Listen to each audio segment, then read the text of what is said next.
Hey guys, okay, so I didn't have the cameras rolling, unfortunately, when I opened this box. This is another box of jigs and fun stuff from Don David up in upstate New York, Whitney Point. So, wow, these we're going to get into in a minute, but Don also does some plastics. And I took these out of the box. And I love the texture. It's pliable, it's soft, something that I think the fish is going to grab and hang on to for a little grub. Man, this is super cool. Of the flaking in it, just really good work. The mold he's using is obviously a pretty decent one. Came with these jig heads, so we're gonna get into that here. Now you can see that this is a holographic eye, and this is all hand painted. There we go. The camera can see that. Back it up maybe just a little bit. You'll have to excuse the paint on my hands. But just, I mean, the eyelets they're already clean. The coating that's on the sealer that's on these jig heads, really good work. So let's get into the cool part of this. Let's get into these. Actually, this is cool too. Don't get me wrong, this is super cool, but I'm really dying to get into these jigs that he sent. Okay, so we're also going to take a look at the jigs that he sent along.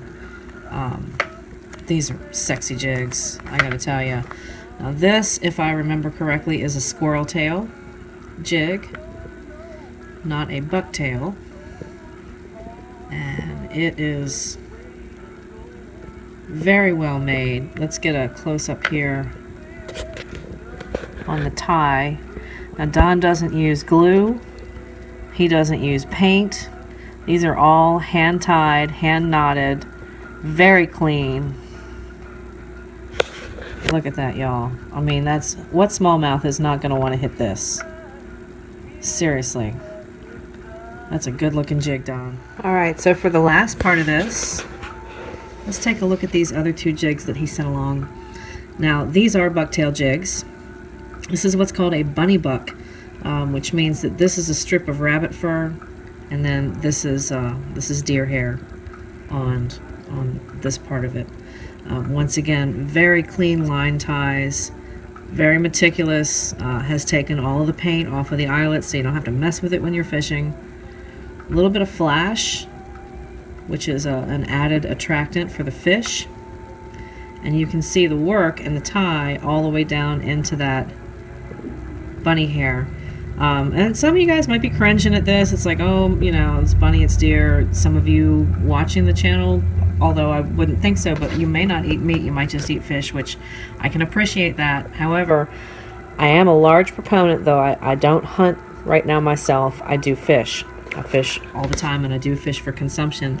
And I think that there is a lot to be said for taking your own meat as opposed to just going to the grocery store and picking out something that's probably chock full of chemicals. Just my 2 cents, and you're welcome to leave comments in the section below. I welcome that. I'm sure I'm going to get a range of different comments. Some of you do like it, some of you don't. But back to the workmanship, this is just really an amazing piece of work that he puts out, and I'll leave a description and a link below where you can check out an auction. He does auctions online, so if you become a member of his site, and he also puts auctions on one of the pages that I work on as well, that I add crankbaits to. So again, Don, fantastic work. Really impressed once again. The bunny bucks, the squirrel tails, the beautiful jig heads, and who knew? Awesome plastic grubs. So thanks for checking it out. Happy Saturday. And now I got to get back to my work over on the spray bench.